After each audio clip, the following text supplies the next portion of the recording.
जैसे कि मैं अपनी वीडियोस में डिफरेंट टॉपिक के ऊपर बात करती हूँ। लाइक मैंने क्रॉस ड्रेसर के ऊपर बात की, मैंने ट्रांसजेंडर के ऊपर बात करी, मैंने एक्स्ट्रा मैरिटल अफेयर के ऊपर बात करी। लेकिन जो मेरा मेन कंटेंट है वो लाइफस्टाइल है, जिससे मेरे चैनल को पहचान मिली। लेकिन यहाँ पे मैं ज़रूर बताना चाहूँगी कि जो लाइफस्टाइल कंटेंट है ये हर किसी के मतलब का नहीं है, ये हर किसी की समझ से बाहर है, ये ऑर्डिनरी लोगों की चीज़ है ही नहीं। तो मेरा आज का जो वीडियो है वो लाइफस्टाइल के ऊपर ही है, जिसमें मैं इंट्रोवर्ट कल्ट के ऊपर बात करने वाली हूँ।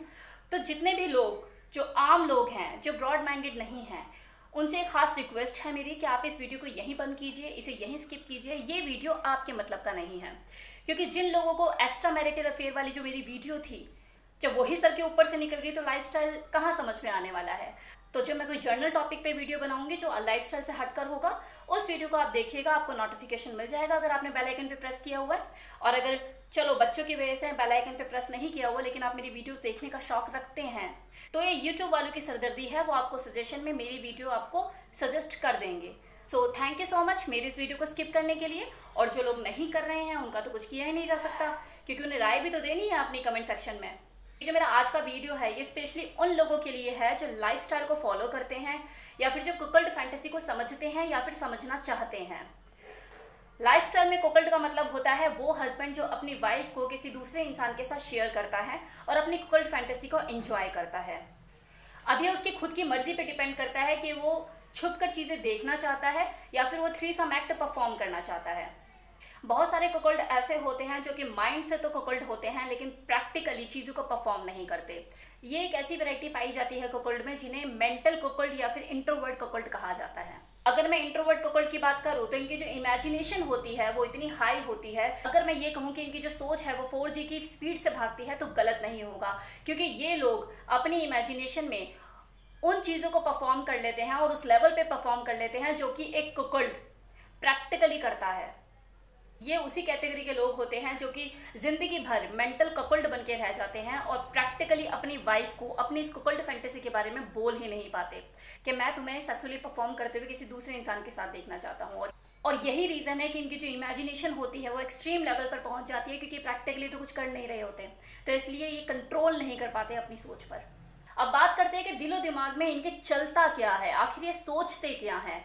तो डियर, मन के तो ये लोग खिलाड़ी होते हैं, क्योंकि इमेजिनेशन में ये अपने वो चीज़ें भी कर लेते हैं जो कि एक रियल कुकल्ड का एक्चुअल में करने का सपना ही बन के रह जाता है। अब क्योंकि ये इंट्रोवर्ट होते हैं तो अपने ख्यालों में अपनी वाइफ को गोवा ले जाते हैं और गोवा ले जाकर वहाँ उसे 2 पीस बिकनी पहनाते हैं, ख्यालों में, मन में। बाद में उसको टॉपलेस भी कर देते हैं, क्योंकि इमेजिनेशन की दुनिया है, इमेजिनेशन में तो कुछ भी हो सकता है।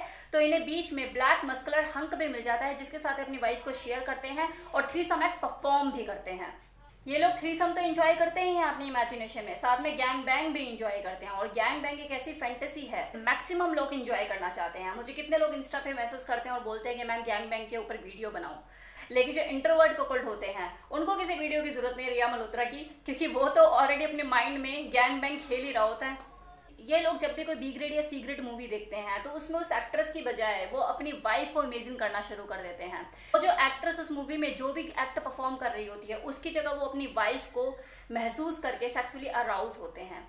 अब जैसे कोई अडल्ट मूवी हुई या फिर कोई हॉट आइटम सॉन्ग हुआ तो ये राखी सावंत, सनी लियोनी फीकी लगती है उन्हें, वो अपनी वाइफ को इमेजिन करना शुरू करते हैं और सेक्सुअली अराउज होते हैं और उस गाने को रिवाइंड कर कर के देखते हैं। इनकी इमेजिनेशन का ये आलम होता है कि स्टोरीज भी क्रिएट करते हैं।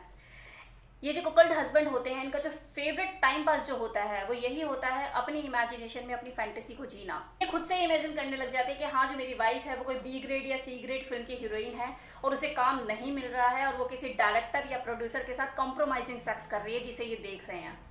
इनकी इमेजिनेशन यहीं तक सीमित नहीं रहती, फिर ये अपनी वाइफ को उस फिल्म के हीरो के साथ सेक्सुअली इंटीमेट होते हुए देखते हैं और प्रेग्नेंट भी करा देते हैं, फिर उसके बच्चे को अपना नाम भी देते हैं। अब क्योंकि जो बच्चा है वो हुआ तो उसकी मर्जी से ही है ना, तो उस बच्चे को अपना नाम भी देता है, कोई प्रॉब्लम नहीं। इमेजिनेशन है, कुछ भी हो सकता है, जो सोचो वो हो सकता है। लेकिन उसके दिमाग के घोड़े यही नहीं रुकते, फिर वो अपनी वाइफ को बॉस के पास भेजता है अपने ऑफिशियल बेनिफिट्स के लिए, और वहाँ भी उसे वो अपनी वाइफ को एंजॉय करते हुए देख के मजा लेता है। तो बताइए, करता है ना ये इंट्रोवर्ट कुकल्ड वो सारी चीजें अपनी इमेजिनेशन में जो कि प्रैक्टिकली किसी कुकल्ड के लिए करना बहुत मुश्किल है।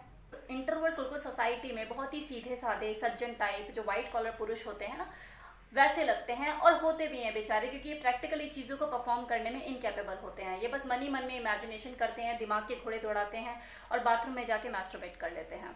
ये समाज में रहते ज़रूर हैं, लेकिन इन्हें समाज से कोई खास लेना देना नहीं होता। ये अपनी इमेजिनेशन की दुनिया में ही 24 घंटे रहते हैं।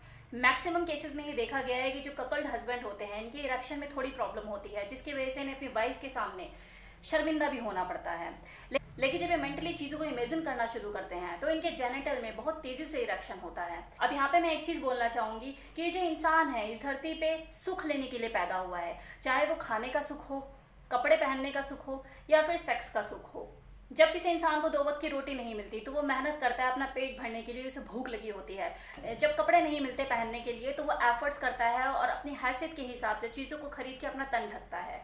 तो सेम चीज़ है, अगर किसी इंसान को भूख लगी है सेक्स की, लेकिन वो कैपेबल नहीं है चीज़ों को करने में, लेकिन करना तो चाहता है, मन में तो है ना इच्छा, एक भूख तो है ना उसे इस चीज़ की।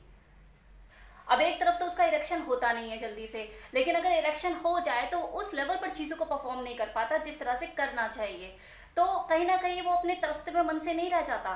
तो आप खुद सोचिए, अगर वो कपल्ड जो है अपनी वाइफ को सेटिस्फाइड नहीं कर पा रहा, तो उसकी जो वाइफ है आज नहीं तो कल बाहर का रुख करेगी, बताकर नहीं करेगी, छुप कर करेगी। उसका हस्बैंड भी जानता है कि आज नहीं तो कल ये चीज़ होगी, और वो दूरदर्शी होकर पहले ही चीज़ों को इमेजिन करके अपनी वाइफ को थोड़ा फ्री कर दे, तो इसे ब्रॉड माइंडेड स्टेप कहा जाएगा। तो अगर उनके हिसाब से चीज़ों को देखा जाए, उनके जूते में पैर डाल के देखा जाए, तो वो लोग कहाँ गलत हैं, क्योंकि दोनों हस्बैंड वाइफ के बीच की बात है। अगला अगर चीज़ों को करने में इनकैपेबल है और वो अपनी वाइफ को फ्री करता है इस बाउंडेशन से, इस पति नाम की जो चीज़ है, टैग जो है, उससे थोड़ा फ्री करता है, आप किसी और के साथ चीज़ें परफॉर्म कर सकते हैं। और उन्हें देखकर अगर वो भी कहीं ना कहीं इंजॉय करता है, इरेक्शन होता है उसे भी, और वो मैस्टरबेट करता है और सेक्सुअल सेटिस्फेक्शन का आनंद उठाता है, तो इसमें गलत क्या है? वहाँ उसकी वाइफ भी इंजॉय कर रही है और जो उसका हस्बैंड है वो भी कहीं ना कहीं चीज़ों को इंजॉय कर रहा है, तो कहाँ गलत है इसमें? अगर ओपन माइंडेड होकर चीज़ों को देखा जाए तो बिल्कुल भी गलत नहीं है, क्योंकि वो दोनों किसी एक दूसरे को डिच नहीं कर रहे। उसकी जो वाइफ है वो उसकी प्रॉब्लम को समझ के उसके साथ अभी भी रह रही है और लाइफ को कंटिन्यू कर रही है और दूसरे तरीके से लाइफ को एंजॉय कर रही है। जो हस्बैंड है, अगर उसे दिक्कत होती है, परेशानी होती है उसके इरेक्शन में, लेकिन वो जब अपनी वाइफ को किसी के साथ देखता है और चीज़ें परफॉर्म करते हुए, तो उसके अंदर अगर वो चीज़ चाहत जागती है और वो सेक्स का एंजॉय ले पाता है, तो क्या गलत है? इंसान पैदा ही सुख लेने के लिए हुआ है ना। कम से कम वो दोनों एक दूसरे को धोखा तो नहीं दे रहे। कम से कम जो उसकी वाइफ है वो अपने हस्बैंड को नामर्द का टैग तो नहीं दे रही, क्योंकि उस हस्बैंड ने अपनी इस कमी को समझते हुए अपनी वाइफ को फ्री कर दिया। वो उसे छोड़ के तो नहीं भाग रही, अपनी रिस्पॉन्सिबिलिटी से मुंह तो नहीं मोड़ रही। जो हस्बैंड है वो कहीं ना कहीं अपनी कमी को जानता है, इसलिए वो अपनी वाइफ को फ्री कर रहा है, अपनी ईगो को खत्म करके अपनी वाइफ को थोड़ा फ्री कर रहा है। तो जो उसकी वाइफ है वो बदले में उसको उतनी ही रिस्पेक्ट दे रही है कि तुमने कम से कम मेरे बारे में सोचा। इतनी इंपॉर्टेंट चीज़ है लाइफ की कि इसकी वजह से तलाक हो जाते हैं लोगों के, लेकिन ये यहाँ पे म्यूचुअल अंडरस्टैंडिंग बना के एक दूसरे के बारे में सोच रहे हैं। अभी टोटली उस कपल्ड हस्बैंड के ऊपर डिपेंड करता है कि वो इंट्रोवर्ट कपल बनकर ही रहना चाहता है या फिर रियल में प्रैक्टिकली चीज़ें परफॉर्म करना चाहता है। सी, दुनिया को तो आप दिखा रहे हैं that you are living a very happy life और ज़िंदगी में बहार ही बहार है, लेकिन ये जो हैप्पी लाइफ में जो इम्पोर्टेंट पार्ट होता है ना, जो एक्चुअल में लाइफ को हैप्पी बनाता है, that is your sex life. वो जो इंजॉयमेंट है वो दूर दूर तक नहीं है। तो ये जो लाइफस्टाइल है ये बना ही इसलिए है ताकि आप अपनी ज़िंदगी में इस कमी को भी पूरा कर सकें। So thank you so much, hope so आपको वीडियो पसंद आया हो। हाँ, जस्ट वेट, मेरा एक्स्ट्रा मैरिटल अफेयर वाली वीडियो पे किसी ने कमेंट किया था और किसी सज्जन पुरुष ने कमेंट किया था, सज्जन ही होंगे, और ये कहा था कि ये लिखा था कमेंट में कि पति चाहे जैसा भी हो लेकिन जो वाइफ है उसे पत्नी व्रता होना चाहिए। क्यों भाई, किस लिए भाई? कोई कमिटमेंट है, शर्त है, किताबों में लिखा है कि हाँ भाई पत्नी को पतिव्रता होना ही चाहिए, भले उसके पति में 36 कमी हो लेकिन उसे पतिव्रता होना चाहिए। किसी किताब में लिखा है क्या? अगर ऐसा है तो किताबों में तो बहुत कुछ लिखा होता है, एक से एक ज्ञान की बातें होती हैं, आप सारी फॉलो करते हैं। किताब में तो ये भी लिखा होता है कि किसी को धोखा नहीं देना है, चोरी नहीं करनी है, डकैती नहीं करनी है। करते हैं आप ये चीज़ें फॉलो करते हैं?